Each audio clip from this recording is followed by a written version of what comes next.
Hello everyone and welcome back to my YouTube channel. Today I have a Christmas card to share with you featuring some Hello Bluebird products. It's a really simple card today. I am using the City Sidewalks from Hello Bluebird. I'm also using the stunning nesting Deckle mini Slimline die, and then for my sentiment I'm using the Joyful Greetings from Mama Elephant. Now, I originally colored way more than what I needed. I actually thought of also adding all those packages in the background, but I really didn't like the coloring. So I'm going to skip on that, and I'm just using the cap and then the cute critters.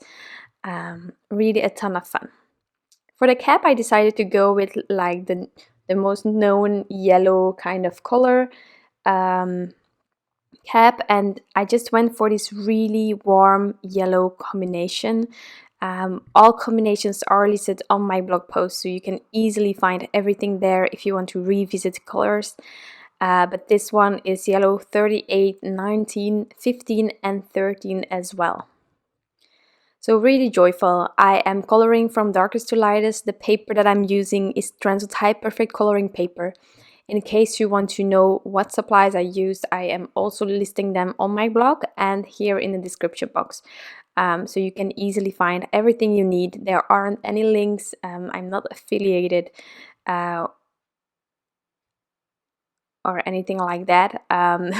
So yeah, no links. You can buy it wherever you can get them. Concerning the Hello Bluebird product, since I live in Europe, I get the question kind of often where I buy it.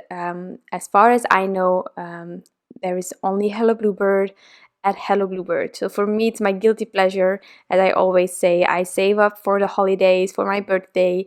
I'm like telling everyone to just keep their money until there is the next new release, and then I can spend it to my guilty pleasure being Hello Bluebird, because I just need Hello Bluebird. Okay, so in case you're wondering, it's just US according to me currently. So we can pray and hope that maybe soon, but for now, it's just as it is. So Hello Bluebird at Hello Bluebird, and all of the other supplies you might get in your favorite store nearby. So yeah. For the critters, I went for the warm browns as I prefer using. I just think it's adorable. It just gives so much warmth to your card whenever using browns. I did want to use several combinations of browns just to give you some ideas, but as always, I want to repeat, you will see that in the combinations there is a lot of repetition. So I'm reusing markers, I'm just adding other markers, removing a few from my combination, and that's how I actually get to several brown combinations with limited amount of markers.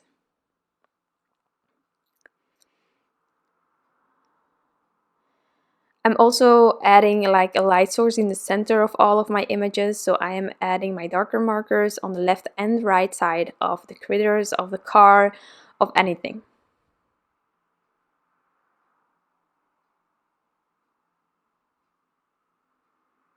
And I'm just building up here. I also, while doing the voiceovers, I'm realizing that I need to do some marker cleaning. I just don't like doing that, and there are people that are like doing that every year systematically, one period, or some people do it after each coloring, and definitely I look up to you if that's the case for you, because I'm just the worst. I hate it. I don't like doing it. I think it's a waste of my time. I just want to craft, want to color with my markers, but they need a bit of attention from time to time too. And of course, the brown markers are the most used by me. On every critter card that I have, there is a brown marker, so I need to clean them. So the other coloring, I really love combining yellow with like a tealish blue. So I'm going to use that for the bow, also for the clothing, and in the end I end up with red and teal as being all of the accessories, and then just that yellow bright car where the critters are sitting in and standing in front of.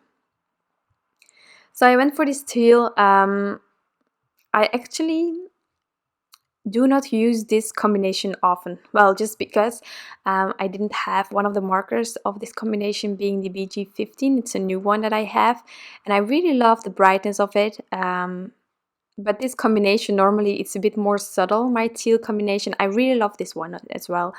But it took me a bit of time as well to get a blend between the BG15 and BG10. For example, it was just a bit too much, but no biggie. As always, I need at least 2 layers, and in case you are not able to get a blend between 2 markers, try to do the tip to tip to help you get an in-between color to just smoothen the transition a bit more. Like that. And then I'm going to use red on all of the other accessories from these two, and then the cat will also get the red and the teal. So everything is returning as always. I'm trying to reuse colors. I'm also trying later on to get that teal in my background, but that's a really simple background, so easily to recreate. So in case you are wondering about the background, you will be able to make that too. So here my really light brown combination, really simple as well. And then just building up the rest, all of the accessories, coloring in with the same markers. And if I knew it ahead of time, I would have colored all the teals at the same moment, all the reds at the same moment. But yeah, it's just a work in progress whenever I'm creating a card. Also, something that I wanted to mention about this design is actually that it's really simple to recreate this card or this design on an A2 sized card or a vertical card. A vertical mini slimline you can do as well if you want to. Then the sentiment will just go above or below your critters. But this one really is like, if you're stuck with, oh, this is a mini slimline and I prefer making regular ones, don't let it hold you. It is definitely an option to also make it in a regular size or make it like a vertical one. Anything truly is possible. There are also many ways. If you don't have this stamp set, maybe you have a similar stamp set from another brand to use, or you have something of this size from Hello Bluebird but not necessarily the cap. You can create a card similar like this one. I think that is, for me, it's a strong thing about clean and simple cards. You can recreate them in so many different ways, but the design, in the end, it also stays a bit the same, you know? You can use that thing that you figured out in the past card again, but in another way on your new one. So now I'm using the matching dies to cut all of these images out. I'm just using some purple tape to keep it in place, and then I sort of fiddled a bit with placement and decided I wanted to go with this. Now, to create a bit of a background, I wanted to create a snowy hill, so I am using the Drifts and Hills stencil from My Favorite Things, and I also die cut a nesting Deckle mini slimline, the biggest one. And as you can see, like the hill isn't large enough for the mini slimline, but I'm not bothered about that. I'm going to focus first on the right side, get my blend going there, and then I will move towards the left side. So as I said, I wanted to get that teal back in my background. So I took some distress inks, cracked pistachio, peacock feathers, and chipped sapphire. And I'm also going to add a bit of black soot because we all know the strength of black soot on the top of a night sky kind of background. It really is an added value. You just need to dare, and you don't necessarily need to add it like all the way. You can just add it on that edge as well if you find it daunting. It is all up to you, but it really makes a difference. So there is just this tiny shine of the cracked pistachio, and then we are blending towards the rest with the peacock feathers. And then I shifted this stencil and I'm just adding it on the other side. The most important thing now is to not go too far towards the right so that I am not creating a second hill. Otherwise, I'm sure that we could figure something out if a second hill was created, but it wasn't. So I was really happy with that.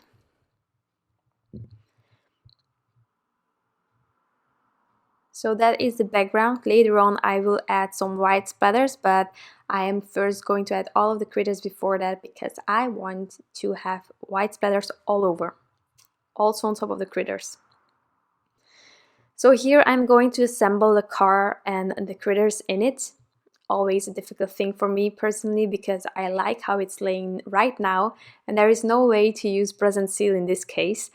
So it was a bit fiddling, and then once I had them a tiny bit adhered, I could add some more liquid glue on the other side down below so that I wouldn't move it too much either. So that is the car. Later on I will add it to my panel, therefore I'm using thin foam squares just to give it a bit of dimension. And I really love these ones. They are from Scrapbook Adhesives, and if you haven't used them yet, truly there is like a world gonna open for you the moment you get them, because the backings are so easy to get rid of. These are the thin ones, and it's for me the perfect height to create a bit of dimension but not go overboard.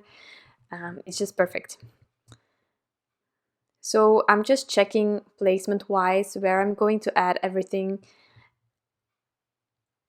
seeing whether the sentiment is working. In the Joyful Greetings stem set from Mama Elephant, there are actually so many Christmas, well, it's Joyful Greetings, Christmas sentiments, and there are also matching dies, which is truly, for me, the main reason why I needed this stem set, because my sentiments most of the times are an afterthought, and the fact that there are matching dies to die cut the sentiment out of, it just gives me that wiggle room that I need to get a sentiment on top of my panels. There are other brands that do this all the time, like Waffle Flowers, Honeybee Stems.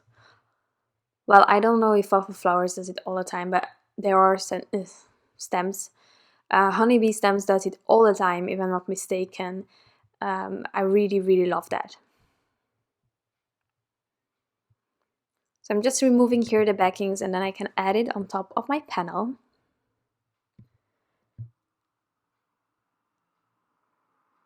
There are a ton of thin foam squares, I know, but I just prefer adding it on the complete back of my images, just to get it through mailing without it getting ruined, creased, or anything like that.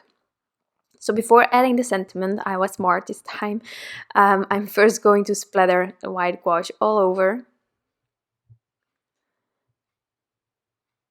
On the critters, there was just one splatter with the first splatters that I made that was right on the eye of the reindeer. So that one I am going to fix with a black pen because it just was like, as you can see, he just has one eye now. So I tried to remove it. I did it a bit with the craft knife, and then I just fixed it with this Copic multi-liner. Any black pen will do. And then for the sentiment, I decided to just add it straight on top, giving me a bit of wiggle room with this liquid glue to get it straight, sort of. It's not always easy with a die cut sentiment to get it straight, but it kind of worked out, I think. Then next, well, these mini slimlines, don't ask me like the size, but they are different from the ones that I used to make with Crafty Meraki. So I just trimmed my card base a bit smaller. And then I thought with my white snowy hill that it was just like, it was white on white, and it's definitely an option, but my card bases have another white than my Transotype Perfect coloring paper, so I don't like that for starters. And then I thought, why don't I use a colored cardstock to help me get a nice border around my panel.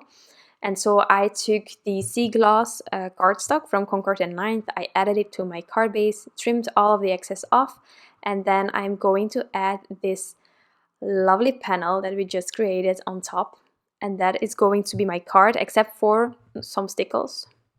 You can also add embellishments if you want to, but I really, really love how the snow is like all over this card, and the critters are shining on the right side of the panel. So this is my card for today, a really simple card. Again, you can recreate it in a regular size if you want to. Definitely you can make it a vertical one, anything like that. I hope that I could inspire you today with this card and that you enjoyed this video and of course that you like the end result. Thank you so much for being here and I'll be back soon with some new crafty inspiration. Bye!